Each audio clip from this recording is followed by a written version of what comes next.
Hello മച്ചമാരെ, welcome back to Mallu explainer. കുറച്ച് ദിവസമായില്ലേ നമ്മൾ റോമൻ എംപയർ അവിടെ നടക്കുന്ന യുദ്ധകഥകൾ ഇതെല്ലാം കേട്ടിട്ട്. എന്നാൽ ഇന്ന് അതുപോലൊരു കഥ കേട്ടാലോ. അതായത് റോമൻ പട്ടാളക്കാരുടെ കൂട്ടത്തിൽ മാർക്കസ് എന്നൊരു പയ്യനുണ്ട്. അത്ര നല്ല സാഹചര്യത്തിലൊന്നുമല്ല അവൻ വളർന്നത്. എന്നിരുന്നാലും ഒരു കാവൽ പടയാളിക്കോട്ടയുടെ കമാൻഡറാണ് ഇപ്പൊ മാർക്കസ്. എന്നാൽ അവൻ ഇതുപോലെ തന്നെ ഒരു പട്ടാളക്കാരനാവുന്നതിന് ഒരു കാരണമുണ്ട്. കഴിഞ്ഞ 20 വർഷമായിട്ട് അവന്റെ ഉറക്കം കെടുത്തിയ ഒരു കാരണം. 20 വർഷം മുന്നേ അവന്റെ അച്ഛൻ പട നയിച്ച് ഒരു വലിയ യുദ്ധത്തിന് പോയി. എന്നാൽ ആ സംഘത്തിന് എന്ത് സംഭവിച്ചെന്ന് അറിയില്ല. അതുപോലെ തന്നെ റോമൻ അധികാരത്തിന്റെ സിംബലും അതുപോലെ തന്നെ അവരുടെ അഭിമാനവുമായ ഒരു സ്വർണ്ണ ശില്പവും കൂടെ അവിടെ വെച്ച് കാണാതായിട്ടുണ്ട്. എന്താണ് ആ ശില്പത്തിന് സംഭവിച്ചത്? അവന്റെ അച്ഛനും കൂട്ടുകാർക്കും എന്താണ് സംഭവിച്ചത്? ഇതൊന്നും ആർക്കും അറിയില്ല. ഇതിന്റെ എല്ലാത്തിന്റെയും ഉത്തരം തേടിക്കൊണ്ട് മാർക്കസ് ഒരു പട്ടാളക്കാരനായതിനു ശേഷം ആ വലിയ സാഹസിക യാത്രയ്ക്ക് പുറപ്പെടുകയാണ്. അപ്പൊ അവന്റെ കൂടെ നമുക്കും പോവുകയല്ലേ. പിന്നെ വേറൊരു കാര്യം, 3 ബോഡി പ്രോബ്ലം എന്ന് പറഞ്ഞ വെബ് സീരീസ് നമ്മുടെ ചാനലിൽ തുടങ്ങിയിട്ടുണ്ട്. അത് കാണണമെങ്കിൽ അതിന്റെ ലിങ്ക് ഡിസ്ക്രിപ്ഷനിലും കമന്റ് ബോക്സിലും കൊടുത്തിട്ടുണ്ട് കേട്ടോ. അപ്പൊ നമുക്ക് ഈ ഒരു കഥ തുടങ്ങാം. സിനിമയുടെ തുടക്കത്തിൽ തന്നെ 20 വർഷങ്ങൾക്ക് മുന്നേ അവിടെ നടന്ന ആ സംഭവം പറഞ്ഞുകൊണ്ടാണ്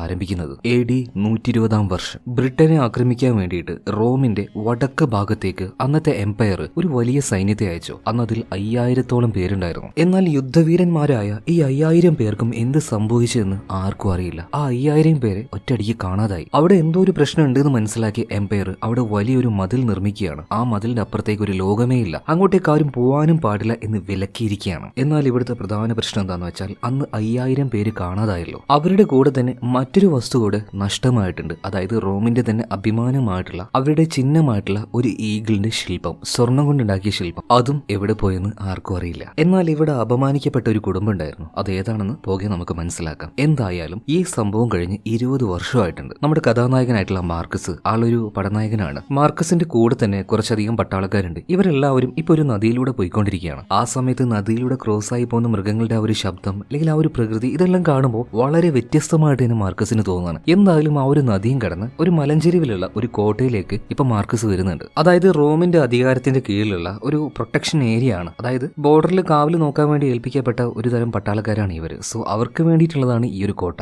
അപ്പൊ ഇതിന്റെ അധികാരം ഏറ്റെടുക്കാനാണ് നമ്മുടെ മാർക്കസ് വന്നിരിക്കുന്നത്. സോ ഇവിടുത്തെ കമാൻഡർ ഇനി മുതൽ മാർക്കസ് ആണ്. ഇതേ നേരം തന്നെ അങ്ങോട്ടേക്ക് അവിടെ ഉണ്ടായിരുന്ന ഒരു സീനിയർ പട്ടാളക്കാരൻ വരുന്നുണ്ട്. സോ അയാൾ വന്നിട്ട് എല്ലാ കാര്യങ്ങളും പറഞ്ഞു കൊടുക്കുകയാണ്. പ്രധാനമായിട്ടും ഇങ്ങോട്ടേക്ക് ആരും വരാറില്ല. അത്യാവശ്യം അപകടം പിടിച്ചൊരു പണി തന്നെയാണിത്. കാരണം ഈ ഒരു കോട്ട നിലനിൽക്കുന്നത് തന്നെ ശത്രു രാജ്യത്തിന്റെ ഏരിയയിലാണ്. അതായത് എപ്പോ വേണമെങ്കിലും തല പോകാം. അപ്പൊ ഇങ്ങനെയുള്ള ഒരു സ്ഥലത്ത് വന്ന് ആരെങ്കിലും ജോലി ചെയ്യോ? അപ്പൊ നിങ്ങൾ എന്തിനാണ് ഇങ്ങോട്ടേക്ക് വന്നത് എന്നൊക്കെ ചോദിക്കുമ്പോൾ മാർക്കസ് പറയണം, അതൊക്കെ നമുക്ക് പിന്നെ സംസാരിക്കാം. ഞാൻ ഇങ്ങോട്ടേക്ക് വരുന്ന സമയത്ത് ഒരു കാര്യം ശ്രദ്ധിച്ചായിരുന്നു. നമ്മുടെ ഈ ഒരു കോട്ട തീരെ സ്ട്രോങ് അല്ല, പല ഭാഗത്തും വീക്ക് ആയി കിടക്കണം. അത് എത്രയും പെട്ടെന്ന് തന്നെ ശരിയാക്കണം. തീർച്ചയായിട്ടും കമാൻഡർ, നമുക്കത് അധികം വൈകാതെ നോക്കാം. ഇതിനുശേഷം ഈ സീനിയർ പട്ടാളക്കാരനുണ്ടല്ലോ, ഇയാളുടെ പേര് ക്രാഡോക്ക് എന്നാണ്. അങ്ങനെ ക്രാഡോക്ക് മാർക്കസിനെയും കൂട്ടിയിട്ട് പട്ടാളക്കാരുടെ മുന്നിലേക്ക് പോവാണ്. ഇതാണ് ഇനി മുതൽ നമ്മുടെ കമാൻഡർ എന്ന് പറഞ്ഞിട്ട് മാർക്കസിനെ എല്ലാവർക്കും പരിചയപ്പെടുത്തി കൊടുക്കുന്നുണ്ട്. മാർക്കസ് ഇവിടെ പുതിയ ആളാണ്. അങ്ങനെ ആ ദിവസം കഴിഞ്ഞു. ഇപ്പൊ രാത്രിയായിട്ടുണ്ട്. ഇപ്പൊ ആ ഒരു കോട്ടയിലെ തന്നെ പ്രധാനിയായിട്ടുള്ള കുറച്ച് പട്ടാളക്കാർ ഇരുന്ന് ഭക്ഷണം കഴിക്കുകയാണ്. എന്നാൽ അവിടെയൊന്നും നമ്മുടെ മാർക്കസ് ഇല്ല. കാരണം ഇവരുടെയൊക്കെ മുകളിലാണ് മാർക്കസ്. സോ മാർക്കസും അവിടെ വേണ്ടയാണ്. മാർക്കസ് ഇപ്പോൾ തനിയെ അവന്റെ റൂമിൽ നിന്നുകൊണ്ട് അവന്റെ പടച്ചട്ടിയും കാര്യങ്ങളൊക്കെ നോക്കുകയാണ്. ഇതേ സമയത്ത് തന്നെ നേരത്തെ വന്ന ഒരു സീനിയർ പട്ടാളക്കാരനുണ്ടല്ലോ ക്രാഡോക്ക് മറ്റുള്ളവരോട് ഒരു കുനിഷ്ട് പറയുന്നുണ്ട്. നമ്മുടെ ഇപ്പത്തെ കമാൻഡർ അത്ര ഭാഗ്യമുള്ള ആളായിട്ട് എനിക്ക് തോന്നുന്നില്ല. കാരണം എന്താണെന്നറിയോ, 20 വർഷങ്ങൾക്ക് മുന്നേ 5000 പട്ടാളക്കാരുമായിട്ട് ബ്രിട്ടൻ ആക്രമിക്കാൻ വേണ്ടി പോയല്ലോ. അന്ന് ആ ഒരു പട തോൽക്കാൻ കാരണം, അതുപോലെ തന്നെ നമ്മുടെ ഈഗിളിന്റെ ആ ഒരു പ്രതിമ ഇതെല്ലാം നഷ്ടപ്പെടാൻ കാരണം അന്നത്തെ പട്ടാളത്തിന്റെ തലവനായിട്ടുള്ള ആ പടനായകനാണ്. സോ ആ പടനായകൻ അത് മറ്റാരുമല്ല, ഈ മാർക്കസിന്റെ അച്ഛനാണ്. അതായത് ഈ മാർക്കസും അവന്റെ കുടുംബമൊക്കെ ഒരു ഭാഗ്യം കിട്ടവരാണ്. ഇവന് കാരണം നമുക്കിനി പണി കിട്ടുമെന്ന് എന്റെ പേടി. എന്നാൽ ഇതെല്ലാം മാർക്കസ് കേൾക്കുന്നുണ്ടെങ്കിലും യാതൊരു രീതിയിലും അതിനൊന്നും അവൻ റെസ്പോൺസ് ആകുന്നില്ല കേട്ടോ. അവന്റെ ഉള്ളിൽ വ്യക്തമായ ചില ഉദ്ദേശങ്ങളുണ്ട്, ലക്ഷ്യങ്ങളുണ്ട്. എന്തായാലും ആ ഒരു കോട്ട മുഴുവനായിട്ടും അവൻ നന്നായിട്ട് നിരീക്ഷിക്കുന്നുണ്ട്. പിറ്റേ ദിവസം രാവിലെ ആയപ്പോൾ തന്നെ പട്ടാളക്കാരോട് ചില നിർദ്ദേശങ്ങൾ കൊടുക്കുകയാണ്. അതായത് കോട്ടയുടെ പല ഭാഗവും അത്ര സ്ട്രോങ് അല്ല, അതിന് നമ്മൾ സ്ട്രോങ് ആക്കണം. അതിനായിട്ട് നല്ല നല്ല തടികൾ വെട്ടിക്കൊണ്ടുവരികയാണ്. അത് ഷാർപ്പായിട്ട് വെട്ടി നല്ല കൂർമനയാക്കി വെക്കുന്നുണ്ട്. പിന്നീട് കോട്ടയുടെ പല ഭാഗത്തായിട്ടും ഷാർപ്പായിട്ടുള്ള ഈ വലിയ തടികൾ കുഴിച്ചിട്ട് വെക്കുകയാണ്. അതും പല ആകൃതിയിൽ മേലോട്ടും താഴോട്ടും ഒക്കെ ആയിട്ട്. ഇതെല്ലാം വെച്ചതിന് ശേഷം ഇതിന്റെ മുകളിലൂടെ നല്ല താർ ഒഴിക്കാൻ പറയുന്നുണ്ട്. താറല്ല, അന്ന് അവർ ഉപയോഗിക്കുന്ന എന്തോ ഒരു എണ്ണ, അതായത് തീ പിടിക്കുന്ന ഒരു സാധനമാണ്. സോ അത് മുഴുവൻ അതിൽ ഒഴിച്ചു വെക്കാൻ പറയുന്നുണ്ട്. അങ്ങനെ അത്യാവശ്യം നല്ല രീതിയിൽ കോട്ടയുടെ ചുറ്റുഭാഗവും നല്ല സ്ട്രോങ് ആക്കുകയാണ്. മാത്രമല്ല ഇതിനുശേഷം പട്ടാളക്കാർക്ക് എപ്പോഴും ട്രെയിനിങ് ആണ്. അതായത് ഫൈറ്റിൽ നല്ല സ്കിൽ ഉണ്ടാക്കിക്കൊണ്ടിരിക്കുക. അവര് വെറുതെ ഇരിക്കാൻ പാടില്ല. അങ്ങനെ കുറച്ച് ദിവസങ്ങൾ മുന്നോട്ടേക്ക് പോവാണ്. പക്ഷേ ഈ ഇടയായിട്ട് പട്ടാളക്കാർക്ക് വേണ്ടിയിട്ടുള്ള ഫുഡിന്റെ സപ്ലൈ ഒന്നും മര്യാദയ്ക്ക് ഇങ്ങോട്ടേക്ക് വരുന്നില്ല. എന്താ അതിന്റെ കാരണം? അത് അന്വേഷിക്കാൻ വേണ്ടി ഒരു 10 പേരടങ്ങുന്ന ഒരു ടീമിനെ ഉണ്ടാക്കിയിട്ട് ഒന്ന് പറഞ്ഞയക്കാൻ വേണ്ടിയിട്ട് ഇപ്പൊ നമ്മുടെ ഈ ഒരു മാർക്കസ് പറയുന്നുണ്ട്. എന്നാൽ അവിടെയുള്ള പ്രധാനിയായിട്ടുള്ള പട്ടാളക്കാർ പറയാണ്, സാറേ ഈ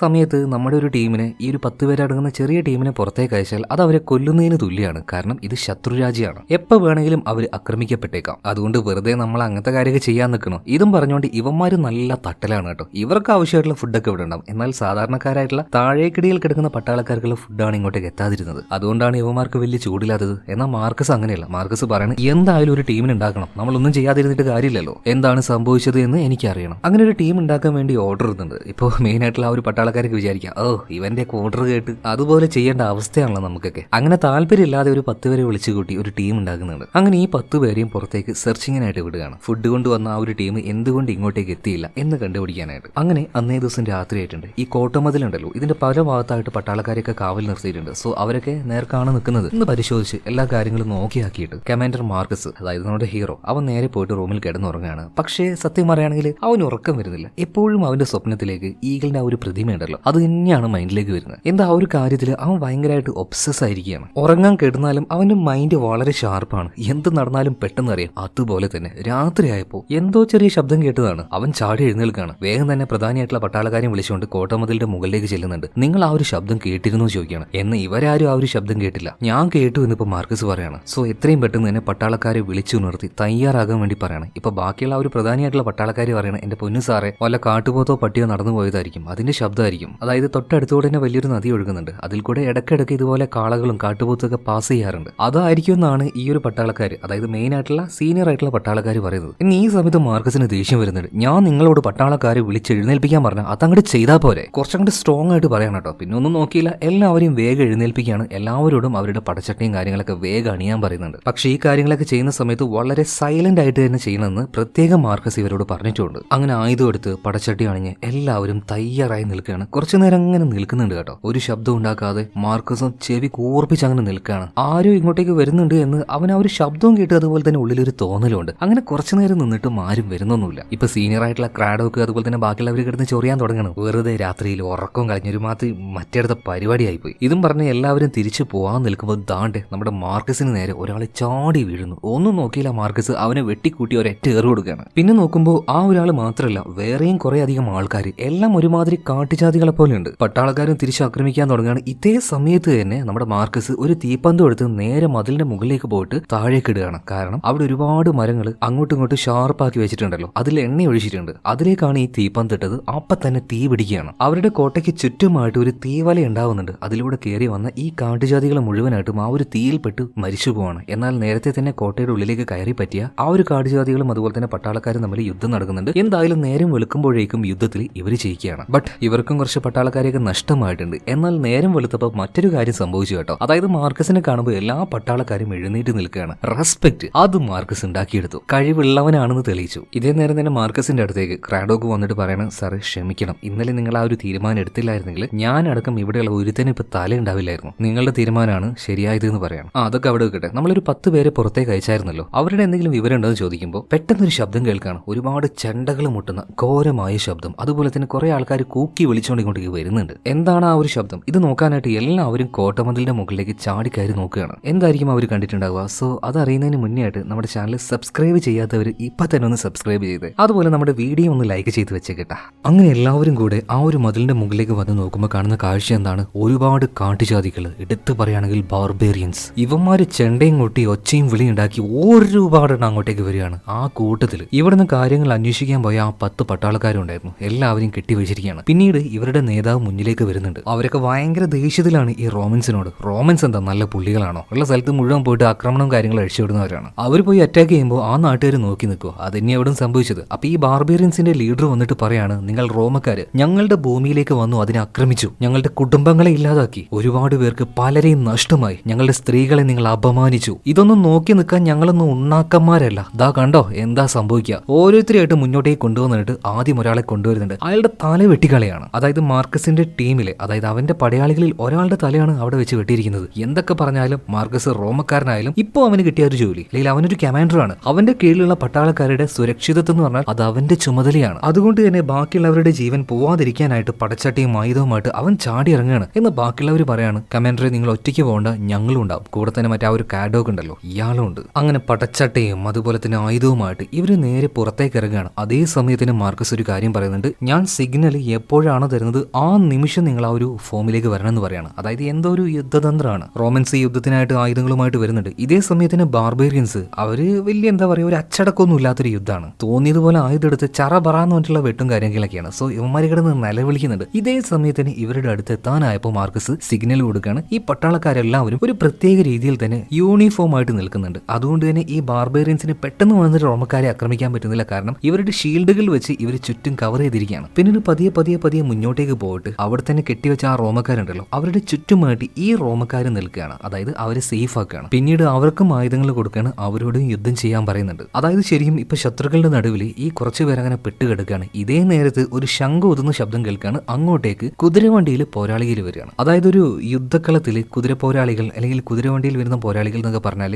ഇന്നത്തെ കാലത്ത് പീരങ്കിയിൽ വരുന്നത് പോലെയാണ്. അവർ നല്ല സ്ട്രോങ് ആയിരിക്കും. അവരുടെ മുന്നിൽ അങ്ങനെ പിടിച്ചു നിൽക്കാൻ കഴിയില്ല. അതുകൊണ്ട് തന്നെ മാർക്കസ് പതിയെ പിൻവലിയാൻ പറയുന്നുണ്ട്. കാരണം ഇവരാകെ കുറച്ച് പേര് ഇവിടെ ഇങ്ങനെ നടുവിൽ വന്നു നിന്നിട്ട് ഒരു കാര്യമില്ലല്ലോ. അപ്പൊ പതിയെ പിൻവലിയാൻ വേണ്ടിയിട്ട് മാർക്കസ് നിർദ്ദേശം കൊടുക്കുകയാണ്. അങ്ങനെ അവർ പിൻവലിയുന്ന സമയത്തും ഇവരുടെ പിന്നാലെ തന്നെ കുതിരവണ്ടിയിൽ പോരാളികൾ വന്നുകൊണ്ടിരിക്കുകയാണ്. ഈ സമയത്ത് മാർക്കസിന് ഒരു കാര്യം മനസ്സിലായി. തിരിഞ്ഞോടിയിട്ട് കാര്യമില്ല, അവരെ ആക്രമിച്ചേ മതിയാവുള്ളൂ. മാർക്കസ് ഒന്നും നോക്കിയില്ല, തിരിഞ്ഞു നിൽക്കുകയാണ്. കയ്യിൽ കിട്ടിയ ഒരു കുന്തെടുത്ത് ഒരുത്തന്റെ തലയിലേക്ക് തന്നെ ഒരു ഒറ്റ ഏറ് കൊടുക്കുന്നുണ്ട്. ആ ഒരു കുതിരവണ്ടി ആകെ തകർന്നു പോകുന്നുണ്ട്. നേരെ വന്ന് കയറുന്നത് മാർക്കസിന്റെ കാലിലേക്കാണ്. മാത്രമല്ല നല്ല ഇടി അവന്റെ തലക്കെട്ടും കിട്ടുന്നുണ്ട്. അതോട് കൂടിയിട്ട് മാർക്കസിന്റെ ബോധം പോവാണ്. പിന്നീട് എന്ത് സംഭവിച്ചു എന്നൊന്നും കാണിക്കുന്നില്ല. കുറച്ച് ദിവസത്തിന് ശേഷം മാർക്കസ് ഇപ്പോഴാണ് കണ്ണു തുറക്കുന്നത്. കണ്ണു തുറന്ന് നോക്കിയപ്പോൾ ഏതൊരു വീട്ടിലാണ് അത്യാവശ്യം ട്രീറ്റ്മെന്റും കാര്യങ്ങളൊക്കെ ആയിട്ട് അങ്ങനെ പോകുന്നുണ്ട്. എവിടെയാണെന്ന് നോക്കുകയാണെങ്കിൽ ഇപ്പൊ ഈ ഒരു റോമക്കാരുടെ ഹെഡ് ക്വാർട്ടേഴ്സിലേക്ക് എത്തിയിരിക്കുകയാണ് കേട്ടോ. അവിടെയാണ് അവനിപ്പോൾ ട്രീറ്റ്മെന്റിലായിട്ട് കഴിയുന്നത്. ഇതേ നേരം തന്നെ അങ്ങോട്ടേക്ക് പ്രായമായിട്ടുള്ള ഒരാൾ വരുന്നുണ്ട്. ആ ആള് മറ്റാരുമല്ല, ഈ മാർക്കസിന്റെ അമ്മാവൻ തന്നെയാണ്. അമ്മാവനാണ് ഇപ്പൊ മാർക്കസിന്റെ എല്ലാ കാര്യങ്ങളും നോക്കുന്നത്. മാത്രമല്ല അന്നത്തെ ആ ഒരു യുദ്ധത്തിൽ അവന്റെ കാലിന് അത്യാവശ്യം നല്ല രീതിയിൽ തന്നെ പരിക്കേറ്റിട്ടുണ്ട്. അതുകൊണ്ട് എഴുന്നേറ്റ് നടക്കാനൊന്നും പറ്റില്ല. കുറച്ച് ദിവസമായിട്ട് ബോധമില്ലാതെ കിടക്കുകയായിരുന്നു. എന്നിരുന്നാലും ബോധം വന്ന പാടിനെ മാർക്കസ് ചോദിക്കുന്നത് അവന്റെ പടയാളികൾക്ക് എന്ത് പറ്റി, അവരെന്താ ചെയ്യുന്നത്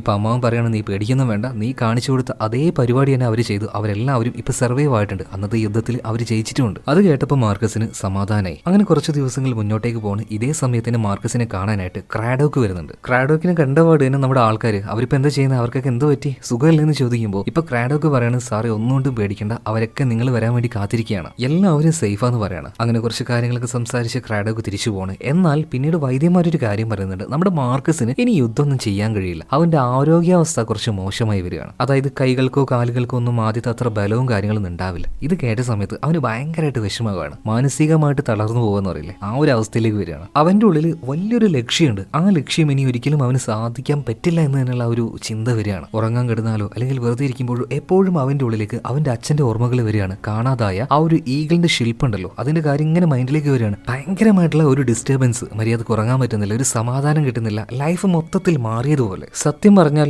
ഈ ഒരു മാർക്കസ് എന്തിനാണ് പട്ടാളക്കാരനായത്, പിന്നീട് കമാൻഡർ ആയത് എന്ന് ചോദിക്കുകയാണെങ്കിൽ അവന്റെ അച്ഛൻ കാരണം നഷ്ടമായ ആ ഒരു ഈഗിളിന്റെ ശില്പം അത് തിരിച്ച് ഈ നാട്ടിലേക്ക് കൊണ്ടുവരാണ്. അതിലൂടെ അവന്റെ കുടുംബത്തിന്റെയും അച്ഛന്റെയും മാനം കാക്കാൻ വേണ്ടിയിട്ടാണ്. അതാണ് അവന്റെ ആ ഒരു ജീവിത ലക്ഷ്യം. അതിന് വേണ്ടിയിട്ടാണ് അവൻ പട്ടാളക്കാരനായത്. എന്നാൽ ഇപ്പോഴത്തെ അവസ്ഥ കണ്ട് ഭയങ്കര മോശമായ രീതിയിൽ കോൺഫിഡൻസ് എല്ലാം നഷ്ടപ്പെട്ടുകൊണ്ട് ഉറക്കമില്ലാത്ത വല്ലാത്തൊരു അവസ്ഥയിലൂടെ അവനങ്ങനെ കടന്നു പോകണം. ഈ കാര്യങ്ങളൊക്കെ അവന്റെ അമ്മാവൻ കാണുന്നുണ്ട്. അപ്പൊ ഇതിൽ നിന്ന് ഒരു മാറ്റം ആയിക്കോട്ടെ എന്ന് കരുതിയിട്ട് അവനെയും കൂട്ടിക്കൊണ്ട് പുറത്തേക്ക് പോകുന്നുണ്ട്. ഒരാളുടെ സഹായം ഇല്ലാതെ മാർക്കസിന് ഇപ്പൊ നടക്കാനൊന്നും പറ്റില്ല കേട്ടോ. ഇപ്പൊ നേരെ അമ്മാവൻ മാർക്കസിനെയും കൂട്ടി പോകുന്നത് ഗ്ലാഡിയേറ്റർ ഫൈറ്റ് കാണാൻ വേണ്ടിയിട്ടാണ്. ആ ഗ്ലാഡിയേറ്റർ ഫൈറ്റ് എന്താണെന്ന് നിങ്ങൾക്കറിയാലോ. രണ്ട് യോദ്ധാക്കൾ അങ്ങോട്ടും ഇങ്ങോട്ടും പരസ്പരം പോരാടുക, കൂട്ടത്തിൽ ഒരുത്തൻ ചാവുന്നത് വരെ പോരാടുക. അങ്ങനെ കുറച്ച് മത്സരങ്ങൾ അവിടെ നടക്കുന്നുണ്ട്. കുറെ അടിമകൾ അങ്ങോട്ടും ഇങ്ങോട്ടും വന്ന് പോരാടി മരിച്ചുകൊണ്ടിരിക്കുകയാണ്. ഇതിനിടയിൽ ഒരു വലിയ ഗ്ലാഡിയേറ്ററും അതുപോലെ തന്നെ ഇയാൾക്ക് ഓപ്പോസിറ്റ് ആയിട്ട് ബ്രിട്ടനിൽ നിന്ന് പിടിച്ചുകൊണ്ടുവന്ന ഒരു അടിമ, രണ്ടുപേരും ഫൈറ്റ് ചെയ്യാൻ പറയാണ്. ആ ഗ്ലാഡിയേറ്റർ ആണെങ്കിൽ ആയുധവും പടച്ചട്ടയൊക്കെ തയ്യാറായി നിൽക്കുകയാണ്. എന്നാൽ ആ ഒരു അടിമയാണെങ്കിൽ ഒരനക്കമില്ലാതെ അങ്ങനെ നിൽക്കുകയാണ്. വേണമെങ്കിൽ എന്നെ കൊന്നോ, ഞാൻ ഫൈറ്റ് ചെയ്യില്ല എന്ന ഭാവത്തിൽ അവനങ്ങനെ നിൽക്കുകയാണ്. മറ്റാ ഒരു ഗ്ലാഡിയേറ്റർ വന്നിട്ട് ഈ ചെറുക്കനെ അടിച്ച് പഞ്ഞിക്കിടുന്നുണ്ട് കേട്ടോ. അടി കൊണ്ട് നിലത്ത് വീണിട്ടും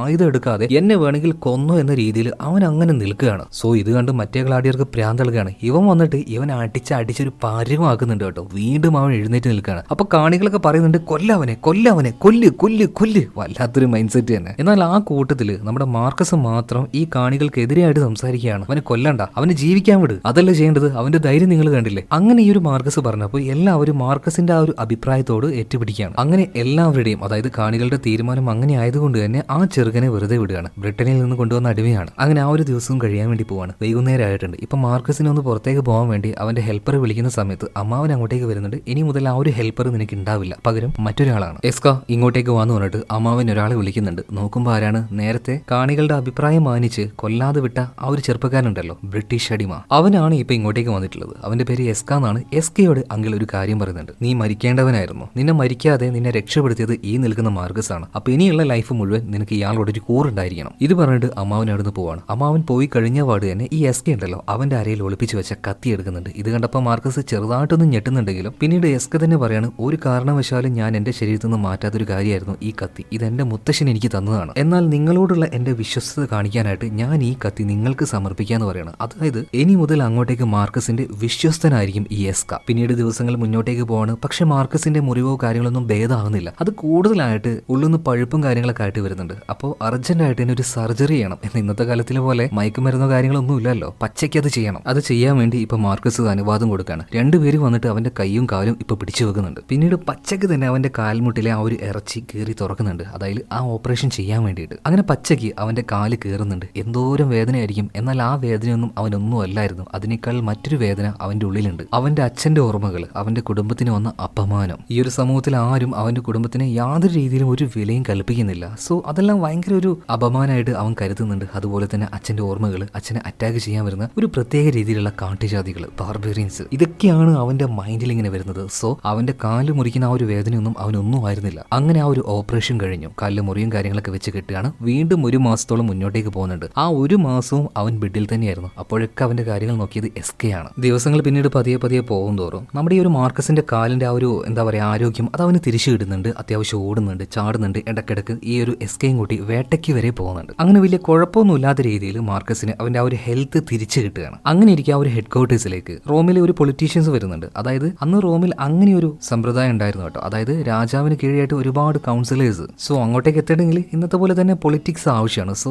അങ്ങനെ ആ ഒരു പൊളിറ്റിക്സിലേക്ക് ഇറങ്ങിയ ഒരു ചെറിയ പയ്യൻ അവനിപ്പോൾ അങ്ങോട്ടേക്ക് വന്നിട്ടുണ്ട്. അവിടെയുള്ള കാര്യങ്ങളൊക്കെ സംസാരിച്ച് അവിടെ നിന്ന് അങ്ങനെ ഭക്ഷണം കഴിച്ചുകൊണ്ടിരിക്കുമ്പോൾ അവിടെയുള്ള നമ്മുടെ മാർക്കസിനെ കാണാണ്. ഇതാരാണെന്ന് ഇപ്പോൾ ആ ചെക്കൻ ചോദിക്കുന്നുണ്ട്. ഇതേ സമയത്തിന് മാർക്കസിന്റെ കുടുംബ പേരും അതുപോലെ തന്നെ അവൻ എന്താ സംഭവിച്ചതെന്നൊക്കെ പറയുന്ന സമയത്ത് ഈ ചെറുക്കൻ പറയുന്നത്, ഓ ആ കുടുംബത്തിൽപ്പെട്ട ആളാണല്ലേ, ഇവനെ കാര്യം ഇങ്ങോട്ടേക്ക് കൊണ്ടുവന്നത്. ഇവരുടെ കുടുംബത്തിന്റെ പേര് കേട്ടാലേ അറപ്പ് തോന്നും. അതായത് ഒരു രീതിയിലും ആരും റെസ്പെക്ട് ചെയ്യില്ല എന്ന് പറഞ്ഞല്ലേ. ആ റെസ്പെക്ട് മാത്രമല്ല അവരുടെ കുടുംബത്തിനെ പലരും അപമാനിക്കാറുണ്ട്. ഇതെല്ലാം കേട്ട് ഒന്നും മിണ്ടാതെ തന്നെ അവിടെ അങ്കിൾ ഇരിക്കുന്നുണ്ട്. കാരണം അങ്കിളിന്റെയും കൂടെ കുടുംബമാണല്ലോ അത്. ഇപ്പൊ അങ്കിൾ ഒരു കാര്യം പറയുന്നുണ്ട്, നമുക്ക് 20 വർഷങ്ങൾക്ക് മുന്നേ കാണാതായ ആ ഒരു ഈഗിൾ ശില്പം ഉണ്ടല്ലോ അതിന് വീണ്ടെടുത്താലോ, അങ്ങനെ ഒരു പദ്ധതി ആവിഷ്കരിച്ചാലും ചോദിക്കുമ്പോൾ അവിടെ ഉണ്ടെന്ന് മറ്റൊരാൾ പറയണം, ഏയ് അതൊന്നും നടക്കാൻ പോകുന്നില്ല. ആ ഒരു ഭാഗം എന്ന് പറഞ്ഞാൽ അത് ഭയങ്കര ഡേഞ്ചറാണ്. ബാർബേറിയൻസ് ഒരുപാടുണ്ട്, ആർക്കും അങ്ങോട്ടേക്ക് പോകാൻ കഴിയില്ല. പോയാൽ തന്നെ സർവൈവ് ചെയ്യാൻ പറ്റില്ല. വീണ്ടും ഒരു ദൗത്യം നടത്തി വീണ്ടും നമ്മൾ അപമാനിക്കപ്പെടണം. അതുകൊണ്ട് അത് വേണ്ടാന്ന് തന്നെ പറയാം. എന്നാൽ ഇതേ നേരം അവിടെ ഉണ്ടായിരുന്ന നമ്മുടെ മാർക്കസ് ഒരു കാര്യം പറയുന്നുണ്ട്, ഒരു ടീമിനെ അങ്ങോട്ടേക്ക് അയക്കേണ്ട, ഒരേ ഒരാളെ നിങ്ങൾക്ക് അയച്ചോടെ അങ്ങോട്ടേക്ക്. ആരാണെന്ന് ചോദിക്കുമ്പോൾ ഞാൻ തന്നെ. എന്നാൽ ഇതിന് ആ ഒരു ചെറുക്കൻ നിഷേധിക്കുകയാണ് കേട്ടോ. ഏയ് അതൊന്നും വേണ്ട, വെറുതെ ഒരു കൂട്ടം ആൾക്കാരെ കൊണ്ട് പറ്റാത്തത് നിന്നെ കൊണ്ട് ഒറ്റയ്ക്ക് സാധിക്കുമെന്നാണ് നീ പറയുന്നത്, അതുകൊണ്ട് വേണ്ടാന്ന് തന്നെ പറയാണ്. ചെറുതായിട്ട് അപമാനിക്കുന്നുണ്ട്. സോ ഭയങ്കരമായിട്ട് വിഷമായ മാർക്കസ് അവിടെ നിന്ന് എഴുന്നേറ്റ് പോവാണ്. അവന്റെ പിന്നാലെ തന്നെ അവന്റെ അങ്കിളും വരുന്നുണ്ട് കേട്ടോ. കാര്യങ്ങൾ പറഞ്ഞ് അവനൊന്ന് സമാധാനിപ്പിക്കാൻ നോക്കുന്നുണ്ട്. എന്നാൽ ഉള്ളിൽ ആ ഒരു വിഷമുണ്ടല്ലോ അത് മാർക്കസിന് പോകുന്നില്ല. ഇപ്പൊ മാർക്കസ് പറയാണ്, എന്റെ അങ്കിളെ നിങ്ങൾക്കറിയാലോ ഞാൻ എന്തിനാണ് പട്ടാളക്കാരനായത്, പിന്നീട് കമാൻഡർ ആയത്.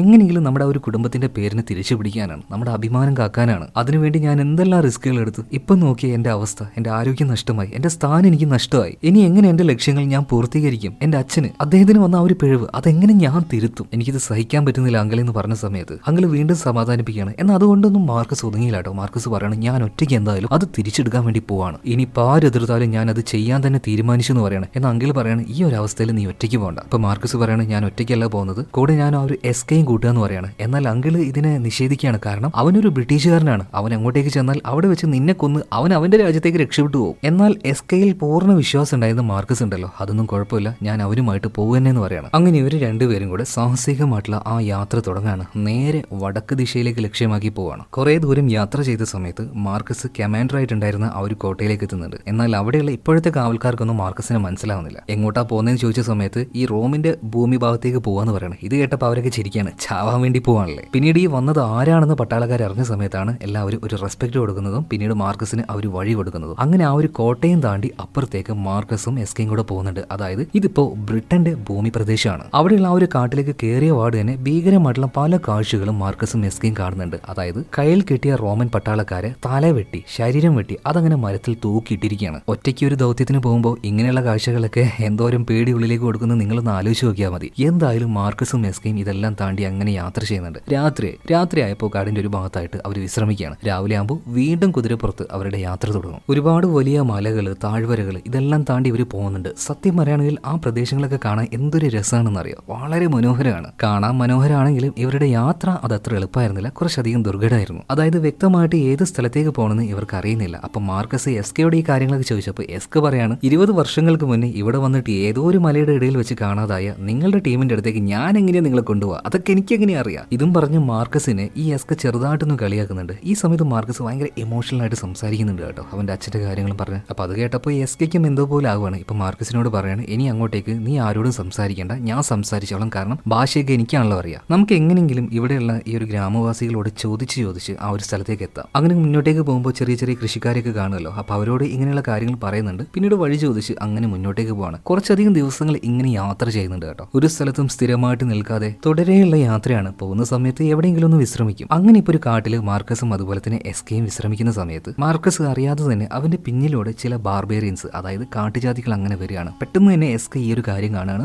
മാർക്കസിന് സിഗ്നൽ കൊടുക്കുന്നുണ്ട്. സിഗ്നൽ കിട്ടിയ ഉടനെ തന്നെ മാർക്കസ് അമ്പും വില്ലിടുകയാണ്. ഒരുത്തിന്റെ നെഞ്ചാങ്കൂട്ടിലേക്ക് തന്നെ ഒരേറ്റ വിടലാണ്. പിന്നീട് വാളെടുക്കുന്നുണ്ട്. രണ്ടുപേരും തമ്മിൽ യുദ്ധം ചെയ്യാൻ തുടങ്ങുകയാണ്. ഇപ്പോൾ ഈ എസ്കയും ഹെൽപ്പ് ചെയ്യാൻ വരുന്നുണ്ട് കേട്ടോ. അങ്ങനെ ഇവർ രണ്ടുപേരും കൂടിയിട്ട് ആ ബാർബേറിയൻസിനെ മുഴുവനായിട്ട് കൊന്ന് വീണ്ടും അവരുടെ ആ ഒരു യാത്ര തുടരുകയാണ് കേട്ടോ. ദിവസങ്ങൾ അങ്ങനെ മുന്നോട്ടേക്ക് പോകുന്നുണ്ട്. മലയും തോടുകളും കാടുകളും ഇതെല്ലാം താണ്ടിയുള്ള ഒരു വലിയ യാത്ര. പോകുന്ന വഴിയിലൊക്കെ ഓരോ ആൾക്കാരോടും ചോദിക്കുന്നുണ്ട്. എന്നാൽ ഒരു സമയത്ത് ഈ എസ്ക ഉണ്ടല്ലോ, ഒരാളോട് വഴി ചോദിക്കുന്ന സമയത്ത് ഇവൻ എന്തോ റോങ് ആയിട്ട് സംസാരിക്കുന്നത് പോലെ മാർക്കസിന് തോന്നുകയാണ്. മാർക്കസ് ഒന്നും നോക്കിയാൽ ഒരു കത്തി എടുക്കുകയാണ്. അവന്റെ കഴുത്തിൽ കത്തി വെച്ചിട്ട് മര്യാദക്ക് അറിയാവുന്ന കാര്യങ്ങൾ പറയടാന്ന് പറയണം. അങ്ങനെ പേടിച്ചു പോയ ആ ആളുണ്ടല്ലോ ഇവരോടൊരു കാര്യം പറയുന്നുണ്ട്. നിങ്ങൾ എന്താണ് തേടി പോകുന്നത് അതിനെക്കുറിച്ച് അറിയണമെങ്കിൽ അവിടെ ഒരു മഞ്ഞ് പെയ്യുന്ന മലയുണ്ട്. ആ മഞ്ഞുമല താണ്ടി അപ്പുറത്തേക്ക് പോവുകയാണെങ്കിൽ അയാളെ കാണാൻ പറ്റും. അയാളോട് ചോദിച്ചാൽ നിങ്ങൾക്ക് അറിയേണ്ട കാര്യങ്ങൾ അറിയുന്നു പറയാണ്. അങ്ങനെ ആ രാത്രിയിൽ തന്നെ ഈ മഞ്ഞുമല അവർ താണ്ടി അപ്പുറത്തേക്ക് കിടക്കുന്നുണ്ട് കേട്ടോ. അത്യാവശ്യം നല്ല തണുപ്പും കാറ്റും ഉണ്ടായിരുന്നു. സാഹസികമായിട്ടുള്ള ഒരു യാത്ര തന്നെയായിരുന്നു അത്. എന്തായാലും ആ ഒരു തണുപ്പിൽപ്പെട്ട് രണ്ടുപേരും മരിക്കാതിരുന്നത് തന്നെ വലിയ ഭാഗ്യം. അങ്ങനെ ആ ഒരു മലയും താണ്ടി അവരപ്പുറത്തെ കാട്ടിലേക്ക് എത്തിയ സമയത്ത് പെട്ടെന്ന് ഒരാൾ വന്നിട്ട് ഇവരെ രണ്ടുപേരെയും ആക്രമിക്കുകയാണ്. എന്നാൽ മാർക്കസ് പെട്ടെന്ന് തന്നെ അയാളെ കീഴ്പ്പെടുത്തുന്നത്. ആ സമയത്താണ് മാർക്കസ് ഇയാളുടെ തലയുടെ ഭാഗത്തുള്ള ചില പാടുകൾ ശ്രദ്ധിക്കുന്നത്. ഈ പാടുകൾ എങ്ങനെയാ വരിക എന്ന് വെച്ചാൽ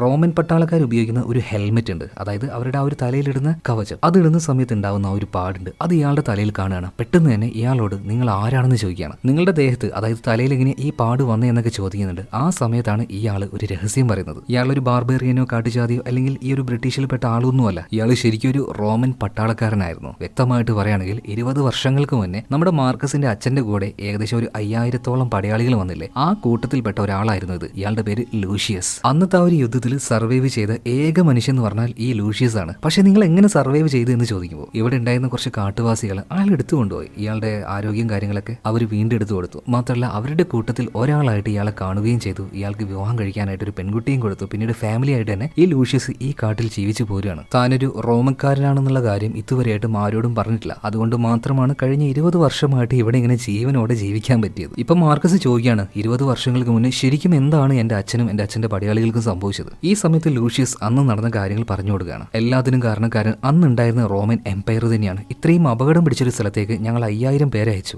ബ്രിട്ടന്റെ ഈ ഒരു വടക്ക് ഭാഗം മുഴുവനായിട്ട് പിടിച്ചെടുക്കാൻ വേണ്ടിയിട്ട് ഞങ്ങൾക്ക് ഉറപ്പായിരുന്നു മരണതുല്യമായിട്ടുള്ള ഒരു ദൗത്യം തന്നെയാണ് ഇതെന്ന്. എന്നാലും ഞങ്ങൾ 5000 പേരും ധൈര്യപൂർവ്വം മുന്നോട്ടേക്ക് ഈ കാട്ടിലൂടെ വന്നു. പക്ഷേ പെട്ടെന്ന് എവിടെ നിന്നോ അതിക്രൂരരായിട്ടുള്ള കുറച്ചധികം ട്രൈബ്സ് ഞങ്ങളുടെ നേരേക്ക് ചാടി വീണു. ദേഹം മുഴുവനായിട്ടും പ്രത്യേക രീതിയിൽ എന്തൊക്കെയോ തേച്ച് വെച്ച വളരെ ക്രൂരന്മാരായിട്ടുള്ള മൃഗീയരായിട്ടുള്ള ആ ഒരു ട്രൈബ്സ് ഞങ്ങളെല്ലാവരും വളരെ ക്രൂരമായിട്ട് ആക്രമിച്ചു. അവരുടെ ആ ഒരു ക്രൂരത അതെങ്ങനെയാണെന്ന് വെച്ചിട്ടുണ്ടെങ്കിൽ ജീവനോട് തന്നെ നെഞ്ച് കയറി ഹൃദയം വരെ അവർ പുറത്തേക്ക് എടുക്കും. അത്രക്കും ദയയില്ലാത്ത ആൾക്കാരാണ്. ഇത് കണ്ട് പേടിച്ചു പോയ ഞാൻ ഉള്ളത് പറയാം, ഞാൻ വല്ലാണ്ട് പേടിച്ചു പോയി. ഒരു കുതിരയുമായിട്ട് ഇവിടുന്ന് രക്ഷപ്പെട്ടു. അതുകൊണ്ട് മാത്രമാണ് ഞാൻ സർവൈവ് ആയത്. അപ്പൊ ആ ഒരു കൂട്ടം ട്രൈബ്സ് ബാർബേറിയൻസിന്റെ സ്ഥലം ഏതാണെന്ന് ഇപ്പൊ നമ്മുടെ മാർക്കസ് ചോദിക്കുമ്പോൾ നിന്റെ കൂടെ ഒരുത്തനുണ്ടല്ലോ അവനോട് തന്നെ ചോദിക്കുന്നു പറയാണ്. മാർക്കസിനൊന്നും തിരിയുന്നില്ല. അതായത് ആ ട്രൈബ് ഗ്രൂപ്പിൽ തന്നെ പെട്ട ആളാണ് ഇത്രയും നേരം മാർക്കസിന്റെ കൂടെ ഉണ്ടായിരുന്ന എസ്ക. എസ്കയുടെ മുഖത്തേക്ക് ഇപ്പൊ മാർക്കസ് നോക്കുന്നുണ്ട്. അവനൊന്നും മിണ്ടാതെ അങ്ങനെ നിൽക്കുകയാണ്. വാ നമുക്ക് അങ്ങോട്ടേക്ക് പോകാന്ന് പറഞ്ഞിട്ട് ഇപ്പൊ എസ്കയും കൂട്ടി മാർക്കസ് അങ്ങനെ പോകുന്നുണ്ട്. ഈ സമയത്ത് മാർക്കസ് ചോദിക്കുകയാണ് ഇത്രയും നേരം നീ എന്നെ വഴി തെറ്റിക്കുകയായിരുന്നല്ലേ, ആ സ്ഥലത്തിനെ കുറിച്ച് അറിഞ്ഞിട്ടും നീ എന്തുകൊണ്ട് എന്നോട് ആ ഒരു കാര്യം പറഞ്ഞില്ല എന്ന് ചോദിച്ചപ്പോൾ എസ്ക പറയാണ് നിങ്ങൾ തേടിക്കൊണ്ടിരിക്കുന്ന ആ കൂട്ടം ട്രൈബ്സ് ഉണ്ടല്ലോ അവർ ഞങ്ങളുടെ നാട്ടിലെ ഹീറോസ് ആണ്. ഞങ്ങളുടെ ഹീറോസിനെ ഞാൻ തന്നെ കാണിച്ചു തരണല്ലേ, അത് ഇവിടുത്തെ ന്യായമാണ് മാർക്കസ് എന്ന് ചോദിക്കുമ്പോൾ മാർക്കസ് പറയണേ നീ ഇപ്പോഴും എന്റെ അടിമ തന്നെയാണ്, ആ കാര്യം നീ മറക്കണ്ട എസ്ക. പിന്നീട് ഇവർ രണ്ടുപേരും അങ്ങോട്ടും ഇങ്ങോട്ടും ഓരോ കാര്യങ്ങൾ പറഞ്ഞ് തർക്കിക്കുകയാണ്. രണ്ടുപേരും തമ്മിൽ അങ്ങോട്ടും ഇങ്ങോട്ടും അടിയാവുന്നുണ്ട് അവസാനം. അങ്ങനെ രണ്ടുപേരും കൂടെ തമ്മി തല്ലിക്കൊണ്ടിരിക്കുമ്പോൾ പെട്ടെന്ന് അങ്ങോട്ടേക്ക് ഒരു കൂട്ടര് വരികയാണ്. കാണുമ്പോൾ തന്നെ അറിയാം നല്ല കൂടിയ ജാതി കാട്ടുജാതികളാണ്. ദേഹത്തെല്ലാം ഒരുമാതിരി ചളിയോ മരുന്നോ അങ്ങനെ എന്തൊക്കെയോ വാരി തേച്ചതുപോലെയുള്ള രൂപങ്ങൾ. ഇത് തന്നെയാണ് അന്ന് ലൂഷ്യസ് പറഞ്ഞ ആ ഒരു ക്രൂരന്മാരായിട്ടുള്ള കാട്ടുജാതികൾ. ഒരു തരത്തിൽ നോക്കുകയാണെങ്കിൽ ഈ ഒരു ഗ്യാങ്ങിൽ തന്നെ പെട്ട ആളാണ് നമ്മുടെ ഈ ഒരു എസ്കയും. അപ്പൊ ഈ കൂട്ടര് വന്ന പാടിന് അവരുടെ ഭാഷയിൽ നിങ്ങൾ ആരാണെന്ന് ചോദിക്കുന്നുണ്ട്. ഇത് കേട്ട പാട് തന്നെ എസ്ക ചാടി എഴുന്നേറ്റിട്ട് ഞാൻ ഈ ഒരു ഗ്രൂപ്പിൽപ്പെട്ട ആളാണ്, മാത്രമല്ല ഈ എസ്കയുടെ അച്ഛന്റെ പേര് കുനോവൽ എന്നാണ്, ആ കുനോവലിന്റെ മകനാണ് എന്നൊക്കെ പറഞ്ഞിട്ട് അവരോട് അവരുടെ ഭാഷയിൽ തന്നെ സംസാരിക്കുകയാണ്. കാരണം അവരിൽപ്പെട്ട ആളാണ് യെസ്ക. അപ്പൊ അവർക്ക് ഭാഷ അറിയാതിരിക്കുമോ? പിന്നീട് കൂടെയുള്ളത് ആരാണെന്ന് ചോദിക്കുന്ന സമയത്ത് യെസ്ക ഒരു നുണ പറയാണ്. അതായത് ഇതെന്റെ റോമൻ അടിമയാണ്. എന്നാൽ സത്യം നേരെ ഓപ്പോസിറ്റ് ആണ്. മാർക്കസിന്റെ അടിമയാണ് യെസ്ക. യെസ്ക ഇപ്പൊ ഇവരോട് രക്ഷപ്പെടാൻ വേണ്ടി പറയുന്നത് ഈ റോമക്കാരൻ എന്റെ അടിമയാണെന്നാ. പിന്നെ അവന്റെ തലയും ആ തലയിലെ പാടും കാര്യങ്ങളൊക്കെ പരിശോധിക്കുമ്പോൾ ഈ കാട്ടുവാസികൾക്ക് മനസ്സിലായി അത് തന്നെ ഇവൻ റോമക്കാരനാണ്. പിന്നീട് രണ്ടുപേരെയും കൂട്ടിയിട്ട് ഈ വന്ന ആളുടെ ലീഡർ ഉണ്ടല്ലോ, അതായത് ഈ ഗ്രൂപ്പിന്റെ പേര് സീൽ എന്നാണ്. സീൽ ഗ്രൂപ്പിന്റെ തലവന്റെ അതായത് രാജാവിന്റെ മകനാണ് ഈ വന്നിരിക്കുന്ന ചെറുക്കൻ. സോ നമുക്ക് അവനെ സീൽ പ്രിൻസ് എന്ന് വിളിക്കാം. അപ്പൊ ഇവരെ കൊണ്ടേ കാണിച്ചാൽ അച്ഛന് സന്തോഷാവും എന്ന് കരുതിയിട്ടാണ് സീൽ പ്രിൻസ് ഇവര് രണ്ടുപേരെയും കൂട്ടി നേരെ അങ്ങോട്ടേക്ക് പോകുന്നത്. അങ്ങനെ പുറത്തുനിന്ന് രണ്ടാൾക്കാർ ഇങ്ങോട്ടേക്ക് വന്നിട്ടുണ്ട് എന്ന് അറിഞ്ഞ സമയത്ത്